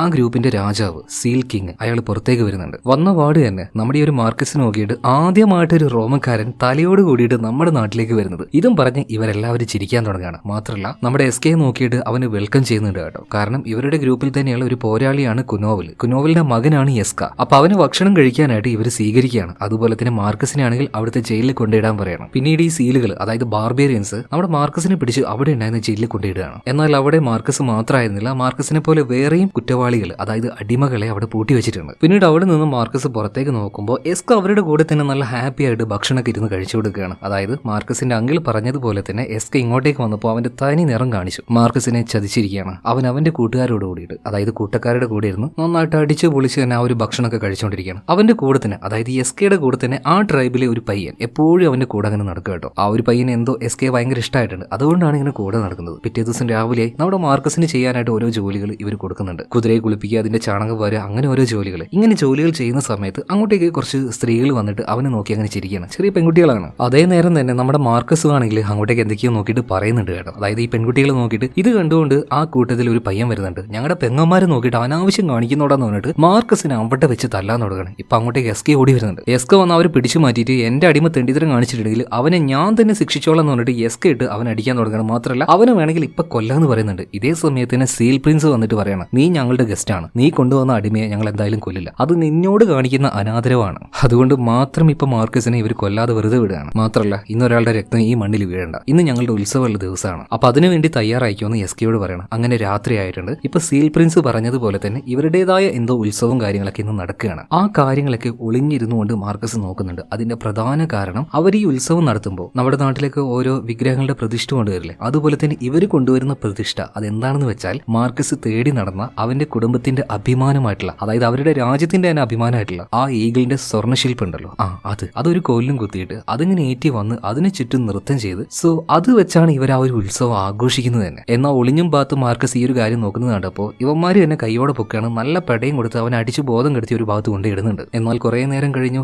എല്ലാവരും ഉത്സവത്തിന്റെ ആ ഒരു ഹാങ് ഓവറിൽ നന്നായിട്ട് മദ്യപിച്ച് എല്ലാം ബോധം പോയി അങ്ങനെ കെടുക്കുകയാണ്. അങ്ങനെ എല്ലാവരുടെയും ബോധം പോയി എന്ന് ഉറപ്പിച്ചതിന് ശേഷം എസ്ക പതിയെ എഴുന്നേറ്റ് വന്നിട്ട് മാർക്കസിനോട് പറയാണ്, എഴുന്നേക്ക് വാ നമുക്ക് ആ സാധനം എടുക്കാന്ന്. അതായത് എസ്ക മാർക്കസിനെ ചതിക്കുകയായിരുന്നില്ല, ഇതല്ലാതെ എസ്കയ്ക്ക് വേറൊരു വഴിയില്ലായിരുന്നു. എന്തായാലും എസ്കയുടെ ജീവൻ രക്ഷിച്ച ആളാണ് മാർക്കസ്, തിരിച്ച് നന്ദിയേട് കാണിക്കാൻ കഴിയില്ല. എന്തായാലും ഇവരെല്ലാവരും ബോധം കെട്ടി ഉറങ്ങാണ്. നീ പറഞ്ഞതുപോലെ തന്നെ നിന്റെ ഈഗിൾ ശില്പം അത് നമുക്ക് അവരുടെ ആ ഒരു ഗുഹയിൽ പൂട്ടെടുക്കാം. നേരെ ഇവർ രണ്ടുപേരും കൂടെ അങ്ങോട്ടേക്ക് ചെന്നിട്ട് ആരുമില്ല എന്ന് കരുതിയിട്ട് അത് എടുക്കാൻ നോക്കുമ്പോൾ അങ്ങോട്ടേക്ക് മലമാട് സൈസിലുള്ള ഒരുത്തം വരികയാണ് കേട്ടോ. കണ്ടാൽ തന്നെ പേടിയാവും. ഒരു വല്ലാത്ത മുഖംമൂടിയല്ല കേട്ട് ഇതിന്റെ കാവൽക്കാരൻ തന്നെ. വന്ന വാർഡ് തന്നെ ഇവരെ രണ്ടുപേരും എടുത്തിട്ട് കൊടയാണ്. അങ്ങനെ അടി മേടിച്ചുകൊണ്ടിരിക്കുമ്പോൾ ഈ മാർക്കസ് ഒരു കാര്യം കാണുന്നുണ്ട്. അതായത് ഈ വന്ന ആളുണ്ടല്ലോ, ഇയാളുടെ കയ്യിലായിട്ട് ഒരു മോതിരം. ആ മോതിരം ആരുടേതാണെന്ന് അറിയോ? മാർക്കസിന്റെ അച്ഛന്റെ മോതിരം. അതോടുകൂടിയിട്ട് മാർക്കസിന് ഒരു കാര്യം മനസ്സിലായി, ഈ വന്ന മുഖം മൂടിയിട്ട ആള് തന്നെയാണ് അവന്റെ അച്ഛനെ കൊന്നതെന്ന്. പിന്നുള്ളിലേക്ക് ഒരു വെറി വരില്ലേ, ആ വെറി വരികയാണ്. അയാൾ ഇട്ടിച്ച് മടക്കി ഒരു ഭാഗത്തേക്ക് ഇടുകയാണ്. അവസാനം ഇയാളുടെ പള്ളയിലേക്ക് തന്നെ പിച്ചാത്തി കയറ്റുന്നുണ്ട്. 20 വർഷത്തെ പകയാണ്. ഓരോ രാത്രിയിലും ഇത് ആലോചിച്ച് കിടന്ന് പക അങ്ങോട്ട് ഉച്ചത്തിലെത്തി എന്ന് പറയാലോ. ആ പക ഇവിടെ വെച്ച് അവൻ വീട്ടുകയാണ്. അയാളെ കൊന്നിരിക്കുകയാണ്. ആള് മരിച്ചിട്ടില്ല, വയറ്റിൽ കുത്തേറ്റ് അയാൾ താഴേക്ക് വീഴുന്നുണ്ട്. ഇതേ സമയത്തിന് അയാളുടെ മുഖം മൂടി താഴേക്ക് വീണ് പോകുന്നുണ്ട്. നോക്കുമ്പോഴല്ലേ മനസ്സിലാവുന്നത് ഇത് മറ്റാരുമല്ല, ഈ ഒരു സീൽ ഗ്രൂപ്പ് ഉണ്ടല്ലോ, ഈ ട്രൈബ്സിന്റെ രാജാവ് തന്നെയാണ്. എല്ലാ ആളുകളും ബോധം കെട്ടി ഉറങ്ങുമ്പോഴും ഇയാൾ നല്ല ബോധത്തോടു കൂടി തന്നെ ആ ഒരു ഈഗിൾ ശില്പത്തിന് വേണ്ടി കാവലിരിക്കുകയായിരുന്നു. അതുപോലെ തന്നെ ഈ ഒരു കിങ്ങിന് ഒരു കാര്യം മനസ്സിലായി, തന്നെ കുത്തിയിരിക്കുന്നത് ഈ ചെറുകൻ അത് മറ്റാരുമല്ല 20 വർഷം മുന്നേ ഇയാൾ കൊന്നുകളഞ്ഞ ആ റോമൻ പോരാളിയുടെ മകനാണെന്ന്. ഇപ്പൊ ഈ ഒരു കിങ് ഉണ്ടല്ലോ, ഇയാളുടെ ഭാഷയിൽ മാർക്കസിനെ മനഃപൂർവ്വം വേദനിപ്പിക്കാനായിട്ട് അവന്റെ അച്ഛനെ എത്ര ക്രൂരമായിട്ടാണ് കൊന്നെന്നുള്ളത് ഇങ്ങനെ പറയുന്നുണ്ട്. എന്നാൽ ഈ ഒരു ട്രൈബ് കിങ് സംസാരിക്കുന്ന കാര്യം മാർക്കസിന് മനസ്സിലാവുന്നില്ല. ഇയാൾ എന്താ പറയുന്നതെന്ന് എസ്കയോട് ചോദിച്ചപ്പോൾ എസ്ക അത് ട്രാൻസ്ലേറ്റ് ചെയ്ത് കൊടുക്കുന്നില്ല. കാരണം അയാൾ പറയുന്ന കാര്യം അത് മാർക്കസ് കേട്ടാൽ അവൻ ഒരുപാട് വിഷമിച്ചു പോകും. കാരണം അവന്റെ അച്ഛന്റെ ദേഹത്ത് കാണിച്ചു കൂട്ടിയ കാര്യങ്ങളാണ് ഇയാൾ പറയുന്നത്. ക്രൂരമായിട്ടാണ് കൊന്നിരിക്കുന്നത്. തിരിച്ച് അതുപോലെ മാർക്കസിന് ചെയ്യാൻ പറ്റിയില്ലെങ്കിലും അച്ഛനെ കൊന്നവനെ കൊല്ലാൻ പറ്റിയിട്ടുണ്ട്. പിന്നീട് വേഗം തന്നെ ആ ഒരു ശില്പെടുത്തുകൊണ്ട് എടുത്തുകൊണ്ട് എസ്കെയും മാർക്കസും പുറത്തേക്ക് കടക്കുകയാണ്. അതേ നേരം തന്നെ ഈ എസ്കെയുടെ കൂടെ എപ്പോഴും നടക്കുന്ന ആ ഒരു പയ്യനുണ്ടല്ലോ ഇവർ ഈ ചെയ്ത് കൂട്ടിയ കാര്യങ്ങളൊക്കെ കാണുന്നുണ്ട്. പിന്നീട് പോവാൻ നിൽക്കുന്ന സമയത്ത് ആ ഒരു പയ്യൻ എസ്കെ നോക്കിയിട്ട് ചേട്ടാ നിങ്ങൾ പോവാണെന്ന് ചോദിക്കുകയാണ്. എസ്കെ പറയണ മോനെ ഞങ്ങൾക്ക് പോണടാ, ഇതല്ലാതെ വേറൊരു വഴിയില്ല, നീ എന്തായാലും ആരെയും ഇപ്പൊ വിളിച്ചുണർത്തരുത് കേട്ടോ. അതുപോലെ തന്നെ എല്ലാവരും എഴുന്നേറ്റ് കഴിഞ്ഞിട്ടുണ്ടെങ്കിൽ എസ്ക എല്ലാവരോടും മാപ്പ് ചോദിച്ചു എന്ന് നീ അവരോട് പറയണം. അങ്ങനെ ആ ഒരു ചെറിയ പയ്യനോട് യാത്ര പറഞ്ഞുകൊണ്ട് എസ്ക അതുപോലെ തന്നെ മാർക്കസ് രണ്ടുപേരും അവിടുന്ന് യാത്ര തിരിക്കുകയാണ്. പിന്നീട് കുറച്ച് കഴിഞ്ഞപ്പോഴേക്കും എല്ലാവരും എഴുന്നേൽക്കുകയാണ്. ഇവര് നോക്കുമ്പോൾ എസ്ക അതുപോലെ തന്നെ മാർക്കസ് രണ്ടുപേരെയും കാണാനില്ല. അപ്പൊ ആ ഒരു പയ്യൻ ആ സമയം മുഴുവനായിട്ട് ഉണർന്നിരിക്കുകയായിരുന്നല്ലോ. അപ്പൊ അവൻ എവിടെ പോയി ചോദിച്ച സമയത്ത് ഇപ്പൊ ഈ ഒരു പയ്യൻ പറയാണ് എസ്കയും അതുപോലെ തന്നെ മാർക്കസും രക്ഷപ്പെട്ടു പോയിട്ടുണ്ട്, എസ്ക മാപ്പ് പറയാനായിട്ട് ഏൽപ്പിച്ചിട്ടുണ്ടെന്ന് എന്നോട് പറഞ്ഞു എന്ന് പറഞ്ഞു. ഇതേ സമയത്ത് തന്നെ അതൊരു കുട്ടിയാണെന്ന് പോലും നോക്കാതെ അവനിട്ട് ഒരു അടി കൊടുത്തിട്ട് പറയാണ് അപ്പൊ തന്നെ എന്താടാ ഞങ്ങളൊന്നും വിളിച്ചെണീപ്പിക്കാതിരുന്നത്. പിന്നീട് വേഗം പോയിട്ട് ഇവരെന്നെ എല്ലാവരും വിളിച്ചുണർത്തുകയാണ്. ഇതുപോലെ ഇവര് രക്ഷപ്പെട്ടു എന്നുള്ള കാര്യം എല്ലാവരോടും പറയുന്നുണ്ട്. പിന്നീട് ആ ഒരു സ്വർണ്ണശില്പം ഉണ്ടല്ലോ, ഈഗിൾ ശില്പം, അത് വെച്ച സ്ഥലത്തേക്ക് പോയി നോക്കുമ്പോൾ അതും ഇവിടുന്ന് മോഷ്ടിക്കപ്പെട്ടിട്ടുണ്ട്. കൂടെ തന്നെ അവിടെ മരിച്ചു കിടക്കുന്ന സീൽ കിങ്ങിനെ ഇവർ കാണുകയാണ്. ഇത് കണ്ടപ്പോൾ സീൽ പ്രിൻസിനെ പ്രാന്തളകുന്നുണ്ട്. എല്ലാത്തിനെയും കൂട്ടിയിട്ട് കൊലവെറിയിൽ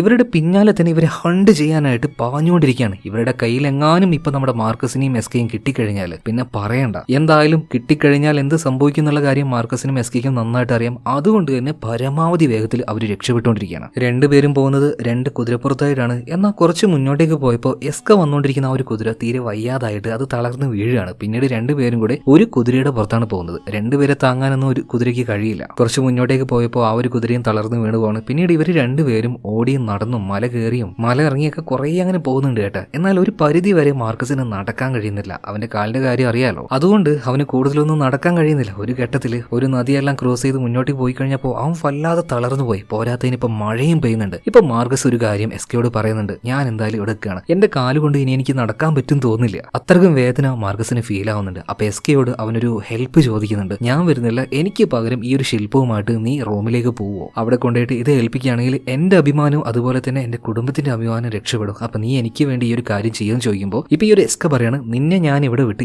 എങ്ങോട്ടും പോവില്ല, ഞാൻ ഇവിടുന്ന് പോവാണെങ്കിൽ നിന്നെയും കൊണ്ടേ പോവുള്ളൂ. പിന്നീട് ഈഗിൾ ശില്പം അവന്റെ കയ്യിൽ തന്നെ ഏൽപ്പിച്ച് ഈ എസ്ക അവിടുന്ന് ഓടുന്നുണ്ട്. അതായത് മാർക്കസ് ഇവിടെ വിളിച്ചിരിക്കുന്ന കാര്യമൊന്നും ആ വരുന്ന ട്രൈബ്സുകൾ അറിയുന്നില്ല. എന്നാൽ ഇവർ പിന്നാലെ ഓടുന്നത് എസ്കയുടെ പിന്നാലെയാണ്. എസ്കയ്ക്ക് നല്ല ആരോഗ്യം കാര്യങ്ങളൊക്കെ ഉണ്ട്, അവന് കുഴപ്പമൊന്നുമില്ല. അപ്പൊ പരമാവധി ഇവന്മാരെ വഴി തെറ്റിച്ച് പല ഭാഗത്തോട് ഓടി ഇവരെ കളിപ്പിക്കുകയാണ് ഇപ്പോൾ. പിന്നീട് എസ്ക മറ്റെങ്ങോട്ടോ പോകുന്നുണ്ട്. അങ്ങനെ 2 ദിവസം കഴിഞ്ഞിട്ടുണ്ട്. ഇപ്പൊ മാർക്കസ് അവിടെ തന്നെ കാത്തിരിക്കുകയാണ്. ഇനിയിപ്പോൾ അവൻ തിരിച്ചു വരില്ല എന്നാ തോന്നുന്നത്. എല്ലാ ആരോഗ്യത്തിൽ ഈ ശില്പവുമായിട്ട് അവൻ ഒറ്റയ്ക്ക് തന്നെ പോവാന്ന് തീരുമാനിക്കുകയാണ്. അങ്ങനെ ആ ഒരു ശില്പം ഒരു വടിയുടെ മുകളിൽ കെട്ടിയിട്ട് ആ വടിയും കുത്തിപ്പിടിച്ച് പതിയെ നടക്കുന്ന സമയത്ത് മാർക്കസിന്റെ മുന്നിലേക്ക് ഒരു കൂട്ടം ആൾക്കാർ വന്ന് നിൽക്കുകയാണ്. നോക്കുമ്പോൾ അതിന്റെ തലവൻ മറ്റാരുമല്ല, അവന്റെ അച്ഛന്റെ കൂടെ ഉണ്ടായിരുന്ന ആളുണ്ടല്ലോ, യുദ്ധസമയത്ത് പേടിച്ചോടിയ ലൂഷ്യസ്, അയാൾ തന്നെ. അയാളുടെ കൂടെ വേറെയും കുറച്ച് ആൾക്കാരുണ്ട്. യുദ്ധത്തിൽ ലൂഷ്യസ് മാത്രമല്ല പേടിച്ചോടിയത്, ആ വന്ന കാട്ടുവാസികളെ കണ്ട് പേടിച്ചോടിയ വേറെയും കുറച്ച് ആൾക്കാരുണ്ടായിരുന്നു. എല്ലാവരെയും ലൂഷ്യസ് ഇപ്പോൾ വിളിച്ചു കൂട്ടിയിരിക്കുകയാണ്. ചെറിയൊരു പടയായിട്ട് ഇങ്ങോട്ടേക്ക് വന്നിരിക്കുകയാണ്. ഇവരെല്ലാവരും ഇങ്ങോട്ടേക്ക് വരാനുള്ള കാരണക്കാരൻ അത് മറ്റാരുമല്ല, എസ്കയാണ്. എസ്ക പറഞ്ഞിട്ടാണ് ഇവരെല്ലാവരും ഇങ്ങോട്ടേക്ക് വന്നത്. അങ്ങനെ ഇവരിപ്പോ നമ്മുടെ ഈ ഒരു മാർക്കസിന്റെ മുന്നിൽ പോയി നിന്ന് അതേ സമയത്ത് തന്നെ ഇവർ നിൽക്കുന്നത് ഒരു കുഴി പോലെയുള്ള സ്ഥലത്താണ്. മുകളിൽ തിണ്ടാണ്. ആ തിണ്ടിന്റെ ചുറ്റുഭാഗത്തായിട്ട് ഈ ട്രൈബ്സ് വന്ന് വളയാണ്. അതായത് ഇവരെ കൈയോടെ പൊക്കിയിട്ടുണ്ട്. മാത്രമല്ല ഇവർ വരുന്ന സമയത്ത് തന്നെ ഇവരെ ഹെൽപ്പ് ചെയ്ത ആ ഒരു ചെറിയ പയ്യനുണ്ടല്ലോ, അവരെയും കൊണ്ടുവരികയാണ്. പിന്നീട് എസ്കയോട് പറയുന്നുണ്ട്, കൂടെ നിന്ന് ചതിക്കുന്നവർക്ക് ഇതായിരിക്കും ശിക്ഷ എന്ന് പറഞ്ഞിട്ട് ഈ സീൽ പ്രിൻസ് ഉണ്ടല്ലോ ആ ഒരു ചെറുക്കന്റെ കഴുത്തിൽ കത്തി വെക്കുകയാണ്. അത് ചെയ്യുന്ന സമയത്ത് സീൽ പ്രിൻസ് കരയുന്നുണ്ട്. കാരണം എന്താ, അതൊരു ചെറിയ പയ്യനാണ്. അറിയാതെ ആണെങ്കിലും ഇവരുടെ ഗ്രൂപ്പിനെ ആ ഒരു പയ്യൻ ചതിച്ചിട്ടുണ്ട്. അങ്ങനെ ചതിച്ചു കഴിഞ്ഞാൽ ശിക്ഷ അത് മറ്റൊന്നുമില്ല, മരണം തന്നെയാണ്. അപ്പൊ ആ ഒരു ചെറുക്കന്റെ കഴുത്തറുത്ത് ഇവർ കൊന്നുകളയാണ്. പക്ഷെ ആ ഒരു വിഷ്വൽ നിങ്ങളെ കാണിക്കാൻ കഴിയില്ല. എന്തായാലും ഇത് കണ്ട മാർക്കസിന്റെ കണ്ണുകൾ നിറഞ്ഞു പോവാണ്. അതായത് ഇവര് കാരണം മരണപ്പെട്ടിരിക്കുന്നത് ഒരു ചെറിയ കുട്ടിയാണല്ലോ. അവന്റെ ഉള്ളിൽ പിന്നെയും വല്ലാണ്ട് വെറി കൂടുന്നുണ്ട് കേട്ടോ. ഇതേ നേരം തന്നെ നമ്മുടെ മാർക്കസിന്റെ മുന്നിലുള്ള ലൂഷ്യസ് മാർക്കസിനോട് ഒരു കാര്യം പറയുന്നുണ്ട്. മോനെ, 20 വർഷങ്ങൾക്ക് മുന്നേ ഇവരെ കണ്ട് ഞങ്ങൾ പേടിച്ചോടി. നിന്റെ അച്ഛനെയും അച്ഛന്റെ കൂടെ വന്ന ആ ഒരു സൈന്യത്തിനെ ഞങ്ങൾ ചതിച്ചു. അന്ന് ഞങ്ങൾ പേടിച്ചെങ്കിലും അന്ന് ചെയ്ത തെറ്റെന്താണെന്ന് കഴിഞ്ഞ 20 വർഷങ്ങൾ കൊണ്ട് ഞങ്ങൾ മനസ്സിലാക്കി. അന്ന് ഞങ്ങൾ ചെയ്ത ആ ഒരു തെറ്റ് അത് ഞങ്ങൾക്ക് തിരുത്തണം. ഇപ്പൊ ഞങ്ങളുടെ ലീഡർ നീയാണ്. നീ പറയടാ, ഓർഡർ താ, ഞങ്ങൾ യുദ്ധം ചെയ്യാന്ന് പറയണം. അത് മരണം വരെ. ഇവന്മാരെ കണ്ട് ഒരു തരി പോലും ഞങ്ങൾ പേടിക്കില്ല എന്ന് പറയാണ്. സോ അതോട് കൂടിയിട്ട് എല്ലാവർക്കും ഭയങ്കരമായിട്ടുള്ള എനർജി വരികയാണ്. മാർക്കസ് പറയാണ്, യുദ്ധം തുടങ്ങിക്കോന്ന്. അപ്പൊ ഈ പേടിച്ചോടിയ പടയാളികളെ ഇവരുടെ വാളും പരിചയം എല്ലാവരും ഒളിപ്പിച്ച് വെച്ചായിരുന്നു. അതെല്ലാം എടുത്തുകൊണ്ടാണ് ഇങ്ങോട്ടേക്ക് വന്നത്. എല്ലാവരും ലൈനപ്പായി നിൽക്കുകയാണ്. ഇവർക്ക് ഓപ്പോസിറ്റ് ആയിട്ട് ഇപ്പൊ ആ ഒരു സീൽ ട്രൈബും വന്നുകൊണ്ടിരിക്കുന്നുണ്ട് കേട്ടോ. ഇവന്മാര് വലിയ യൂണിഫോമിലൊന്നും അല്ല വരിക, അങ്ങോട്ട് ഭ്രാന്ത് പിടിച്ചതുപോലെ ആർത്തലച്ച് വരിക ചെയ്യുക, തിരമാല വരുന്നത് പോലെ. എല്ലാം കൂടെ പാഞ്ഞു വന്ന് നിരഞ്ഞു നിൽക്കുന്ന നമ്മുടെ റോമൻസ് ഉണ്ടല്ലോ, ഇവർക്കിട്ട് ഒരേറ്റ ചവിട്ടാണ്. പിന്നീട് അങ്ങോട്ട് ശക്തമായ യുദ്ധം. ആ യുദ്ധത്തിൽ പല ആളുകളും മരണപ്പെടുന്നുണ്ട് കേട്ടോ. ആ കൂട്ടത്തിൽ ലൂഷ്യസ് ഉണ്ടായിരുന്നു. ലൂഷ്യസിന്റെ കൂടെ വേറെയും ആൾക്കാർ മരിച്ചു വീഴുന്നുണ്ട്. ഒരു ഘട്ടത്തിൽ നമ്മുടെ മാർക്കസും അതുപോലെ തന്നെ സീൽ പ്രിൻസ് രണ്ടുപേരും അങ്ങോട്ടും ഇങ്ങോട്ടും ഏറ്റുമുട്ടുന്നുണ്ട്. തുല്യ ശക്തികൾ എന്ന് പറയാം. പിന്നീട് രണ്ടുപേരും അവരുടേതായ ആയുധങ്ങൾ വെച്ച് ആ ചെറിയ അരുവിയിൽ വെച്ച് അങ്ങോട്ടും ഇങ്ങോട്ടും പോരാടുകയാണ്. ഇതിനിടയിൽ ഒരു സമയത്ത് ഈ സീൽ പ്രിൻസിന്റെ കൈയൊന്ന് പാളുന്നുണ്ട്. അതേ സമയത്തിന് ആയുധങ്ങൾ തെറിച്ചു പോവാണ്. അവൻ ആ ഒരു വെള്ളത്തിലേക്ക് മാർക്കസ് മുക്കിപ്പിടിക്കുകയാണ്. അങ്ങനെ അവസാനം ബലിഷ്ഠമായ മാർക്കസിന്റെ കയ്യിൽ പെട്ടഞ്ഞ് തന്നെ സീൽ പ്രിൻസ് മരണപ്പെടുകയാണ്. പിന്നീട് അവിടെ മരിച്ചു വീണ എല്ലാവരുടെയും മൃതശരീരങ്ങൾ ഇവരവിടെ പതിയെ അടുക്കി വെക്കുന്നുണ്ട് കേട്ടോ. എല്ലാവരോടുള്ള ബഹുമാനാർത്ഥമായിട്ട് അവരുടെ ആ ഒരു പടച്ചട്ടയും കാര്യങ്ങളൊക്കെ അവരുടെ ദേഹത്ത് തന്നെ വെച്ച് അതിനെ മറവ് ചെയ്തുകൊണ്ട് ജീവനോടെ ബാക്കിയായിട്ടുള്ള ആൾക്കാർ ഇപ്പൊ നേരെ റോമിലേക്ക് വരികയാണ്. പിന്നീട് കൊട്ടാരത്തിലേക്ക് മാർക്കസും അതുപോലെ തന്നെ എസ്കയും രണ്ടുപേരും ആ ഒരു ഈഗിൾ ശില്പം കയ്യിൽ വെച്ചുകൊണ്ട് നേരെ കൊട്ടാരത്തിലേക്ക് വരികയാണ്. ആ സമയത്ത് അവിടെ ഉണ്ടായിരുന്ന കൗൺസിലേഴ്സ് ഇവരെല്ലാവരും ഈ ശില്പം നമ്മുടെ മാർക്കസിന്റെ കയ്യിൽ കണ്ട് ഞെട്ടിപ്പോവാണ്. അതായത് ഒരു ടീമായിട്ട് ചെന്ന് സാധിക്കാൻ പറ്റാത്തൊരു കാര്യം ഇവൻ ഒറ്റയ്ക്ക് സാധിച്ചിരിക്കുകയാണ്. അതായത് അവനൊരു ഒടുക്കത്തെ വീരനാണ് ഇവർക്ക് മനസ്സിലായി. മാത്രമല്ല തന്റെ കുടുംബത്തിന്റെയും അച്ഛന്റെയും അഭിമാനം തിരിച്ചു പിടിച്ചുകൊണ്ട് ആ ഒരു കൊട്ടാരത്തിൽ നിന്ന് പിന്നീട് മാർക്കസ് ഇറങ്ങി വരികയാണ്. അത് നല്ല ഹീറോയിക് ആയിട്ട് വലങ്കൈ ആയിട്ട് തന്നെ നമ്മുടെ എസ്കെ ഉണ്ട്. ഇതോടുകൂടിയിട്ട് ഈ പടം ഇവിടെ തീരുകയാണ്. ഈ കഥ നിങ്ങൾക്ക് ഇഷ്ടമായോ? പക്ഷെ ഒരു കാര്യമുണ്ട്, ഇവിടെ റോമക്കാരിയോ അല്ലെങ്കിൽ ആ ഒരു ട്രൈബ്സോ ആരുടെ കൂടെയും ഞാൻ നിൽക്കില്ല. നിങ്ങൾ ആരുടെ ഭാഗത്ത് നിൽക്കും? നമ്മുടെ മാർക്കസിന്റെ ഭാഗത്ത് ന്യായം ഉണ്ടെങ്കിലും റോമൻ പട്ടാളക്കാർ കാണിച്ചു കൂട്ടിയതിന്റെ വിപരീത ഫലമായിട്ടാണ് ട്രൈബ്സ് ഇങ്ങനെയൊക്കെ പെരുമാറുന്നത്. സോ എന്തായാലും നിങ്ങളുടെ അഭിപ്രായങ്ങൾ കമന്റ് ബോക്സിൽ പറയാം. അതുപോലെ തന്നെ അടുത്ത വീഡിയോയിൽ നമുക്ക് വീണ്ടും കാണാം. പിന്നെ ആ ഒരു വെബ് സീരീസ് 3 ബോഡി പ്രോബ്ലം അത് കാണണമെങ്കിൽ സ്ക്രീനിൽ ഇപ്പോൾ ഒരു ബോക്സ് വന്നല്ലോ, അത് ക്ലിക്ക് ചെയ്താൽ നേരെ അങ്ങോട്ടേക്ക് പോകാം. എന്തായാലും അടുത്ത വീഡിയോയിൽ നമുക്ക് വീണ്ടും കാണാം. Okay, by.